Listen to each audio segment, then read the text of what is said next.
I have Mr. Philip Holmes on the line, sir. Who? Mr. Philip Holmes. He's business administrator for Arthur Goodborough Enterprises. Arthur Goodborough. Put the man on at once. Go ahead, sir. Mr. Holmes, this is Secretary of State Thomas. May I help you? Mr. Thomas, Arthur Goodborough wants to buy the United States of America.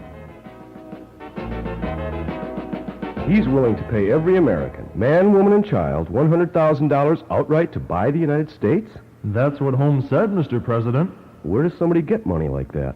Oil, most likely, Mr. President. Yes, oil. Well, I suppose the American public has the right to know about Goodborough's offer.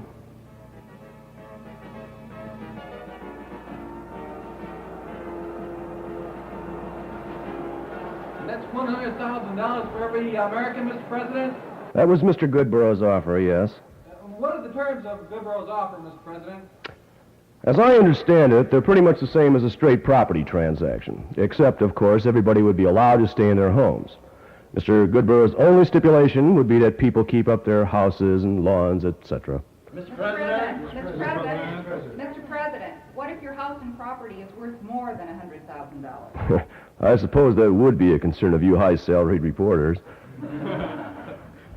Well, Mr. Goodborough will compensate for all special cases, generously, I am told. Mr. President, what if everyone doesn't want to sell? The deal is off. Mr. Goodborough made that very clear through his spokesman. Mr. President? Mr. President, does Mr. Goodborough's offer, Mr. President, include buying all our national parks? Everything. Mr. President? Mr. President. Mr. President, would they still be open to the public, Mr. President? Yes, and Mr. Goodborough would pay for their upkeep. Then essentially, Mr. President, things would remain pretty much the same except Goodborough would own the country. That's right, yes. Mr. President, Mr. President. how much time does the American public have to respond to Mr. Goodborough's offer, Mr. President?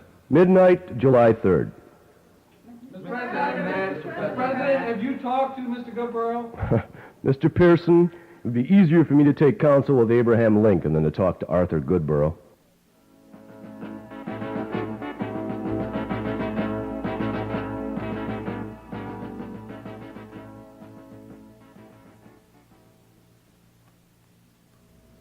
Arthur Goodborough can save the country. For you, for me. Sell out July 3. This commercial message was paid for by the United States for Arthur Goodborough Committee. Are you coming to bed, dear? In a minute, Elizabeth. I have just a few more things I want to catch up on. Well, I'll see you when you get through then.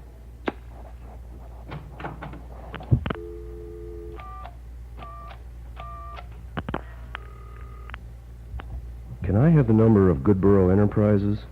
I believe it's in Los Angeles. Thank you. Thank you very much.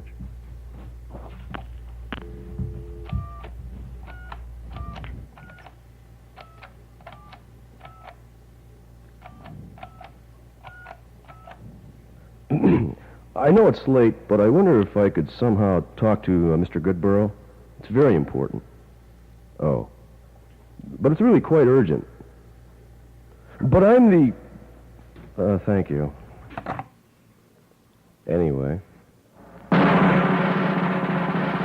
You wanted to see me, Mr. President? Yes, I did, Clark. I was doing some thinking last night. I don't have to ask you on what. No, it's a tricky situation. Why don't you just call Goodborough, Mr. President? No. I'm sure he would talk to you. Oh, sure he would. But I don't think it's necessary yet. As I see it, the whole thing's up to the people when you get right down to it. A vote? No, it's too late. What then? Clark, I want to talk to the people. Get inside their heads. Well, whose heads? Everybody's. The guy in the gas station, the girl in the office, the executive, the housewife, the farmer, everybody. And how will you pick these people, Mr. President? Random selection. Out of telephone books. We'll pay their way here, and I'll sit down with them right in this room. Mr.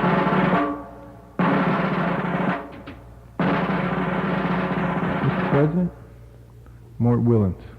Come in, Mort. You're early. Have a seat. Thank you, Mr. President. Where are you from, Mort? Kansas, Mr. President. Drove here, did you? In my pickup truck, sir. Mr. President? Yes, Mort.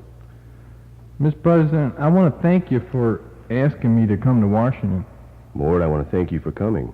Well, Mr. President, now I want to thank you especially because I had something I think I should confess to you. I'm not a priest, Mort. I know you're not, Mr. President, but I do think you have the right to know I didn't vote for you in the last election.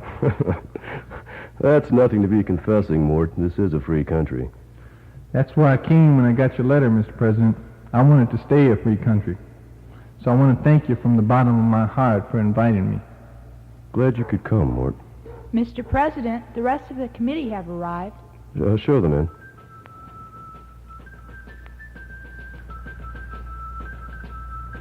First of all, I would like to thank all of you for coming today.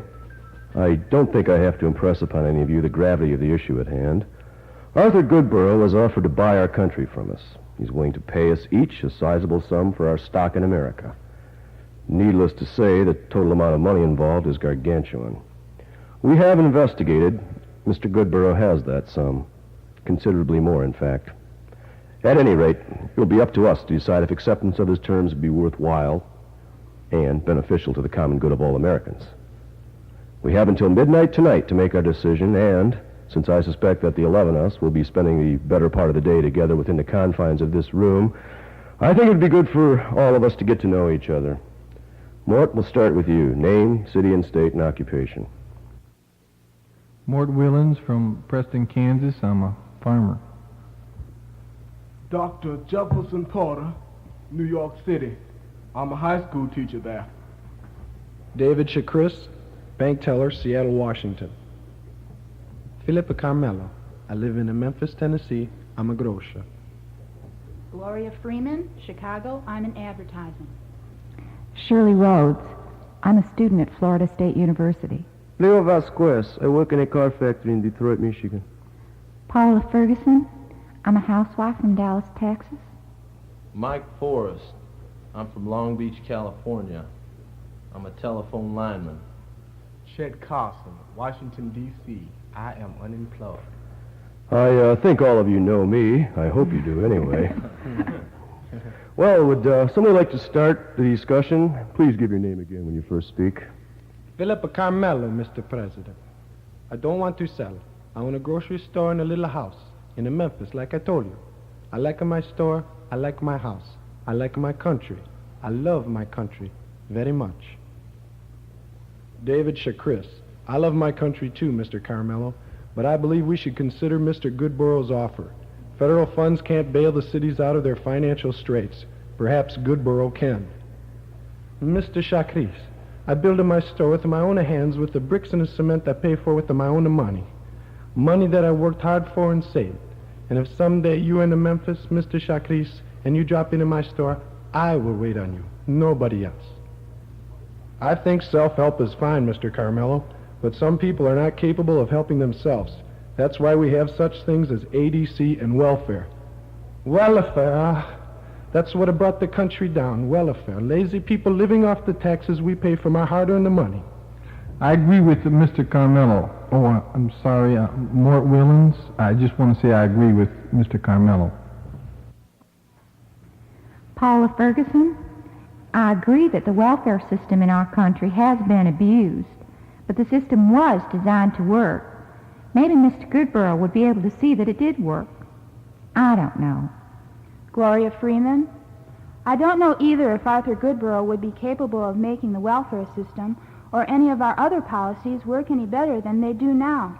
But I think I don't know is an awfully big 3 words to bank our future on, if our banker, Mr. Chakris, will pardon the expression. Leo Vasquez, I've been doing a lot of thinking on the plane on the way here and before. At first I wonder if I should even be here. The reason is this. When I first heard about Mr. Goodborough's offer, right away I am happy. I said, yes, my family could use the money. It is more money than we ever see. But then I think, is it right? Is it right to just consider the money? Is there something else besides? And you know what I decide? There is something else besides the money. If I take $2 million, it is too little. I was born here. I have chosen to live here as my grandfather chose to live in Mexico all his life. He would not have given up his share of his country for all the money there is in the world. I know now that I could not either. And just what has this country done for you that's so great? Sorry, but we didn't catch the name. Chet Carson. So what's America done for you? I am content. I'll bet you are. I bet you're about as content as me. I think it would be a foolish bet on your part. You think so? Why? Just because you got some greasy job in a grubby factory? Mr. Carson, I am a foreman. I never get greasy. But before I was a foreman, I got grease on me all the time. It washes off. Not like some things. If you're referring to the color of your and my skin, Hey, you're pretty bright for a teacher. why is it that the more ignorant a person is, the more vociferous he is in his views? Don't you go calling me ignorant. Don't go threatening me. Threats don't scare me. I've had too many of them where I come from. The kind without words, with knives and guns. And the people holding the guns were just like you.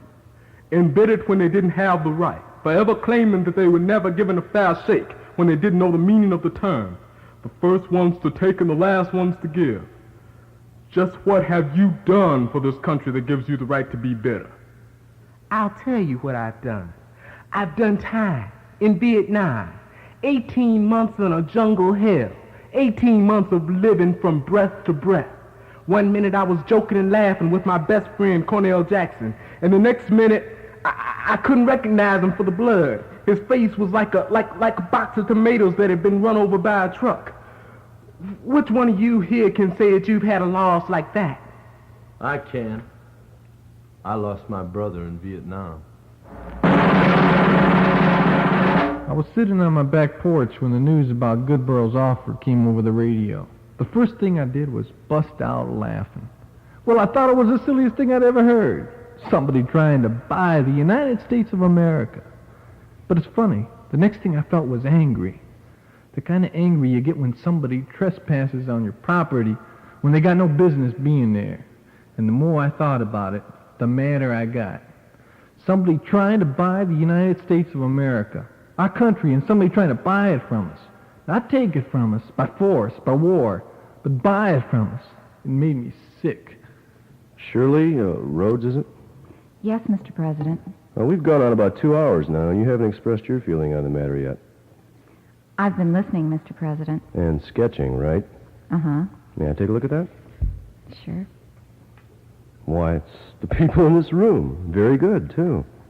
Yes, he looks like Thank me. you. You're an art major, aren't you? Yes. You're very good. Thank you. You say you've been listening. Obviously, you've been watching, too. What have you heard? What do you see? I see people from vastly different backgrounds, with different likes and dislikes, and different reasons for feeling the way they do about the decision they must make. I see Mr. Carmelo with a smock on behind the counter of his grocery store. And I see Mort Willens in overalls out in his fields. And I know why they feel the way they do about America. But I also see Chet Carson and Mike Forrest, and I think maybe I sense what they feel too, and why. Excuse me, but I think you misunderstood me. I lost my brother in Vietnam, and of course I feel very badly about that, but it could just as well have been me, because I put in for Nam myself after he was killed. You volunteered after your brother was killed? That's right, and I have no regrets about it.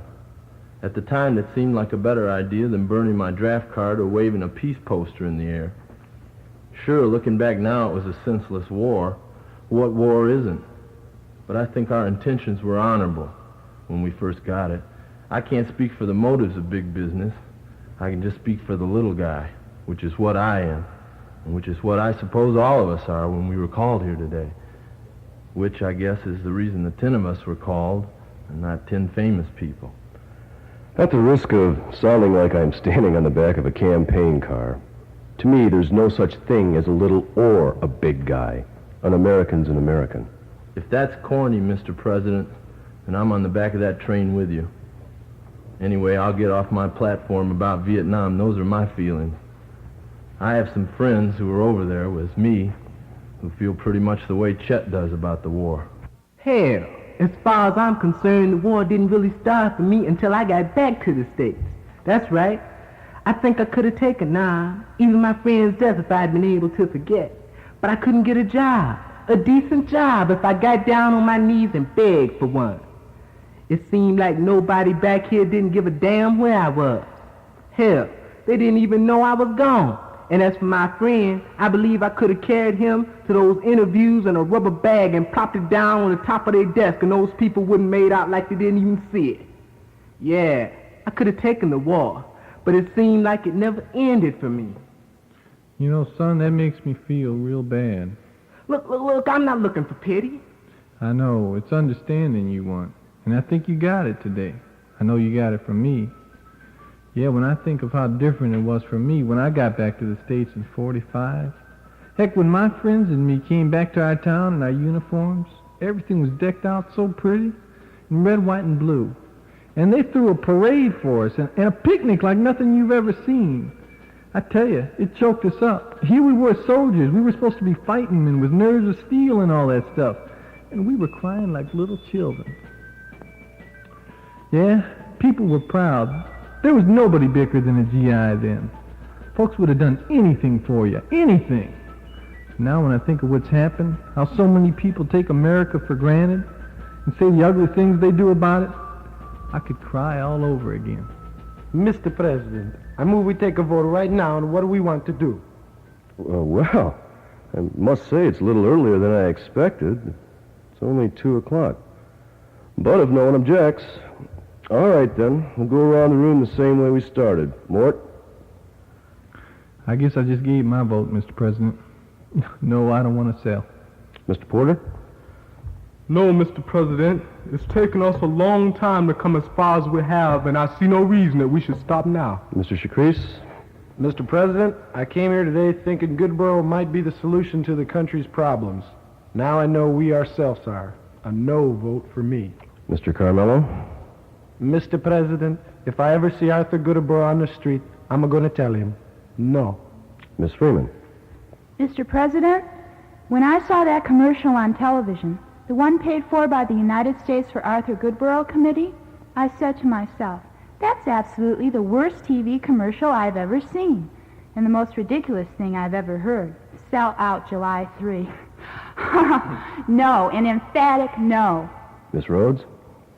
Mr. President, I've had a lot of people tell me that I'm idealistic, and they don't mean it as a compliment either. That always makes me shake my head and wonder, because I kind of thought ideals were pretty valuable things to have. Well, I could be wrong, but I'd still like to think you can't put a price on them. I vote no, Mr. President. Mr. Vasquez?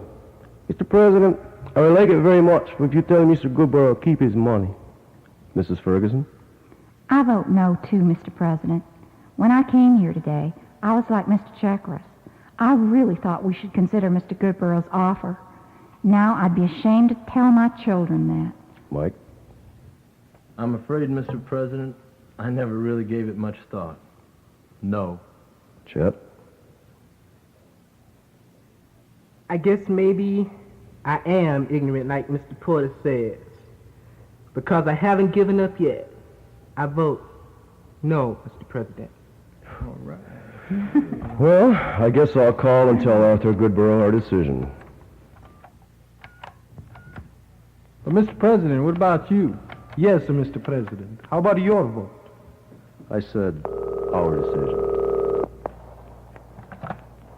Goodborough Enterprises. I want to speak to Arthur Goodborough.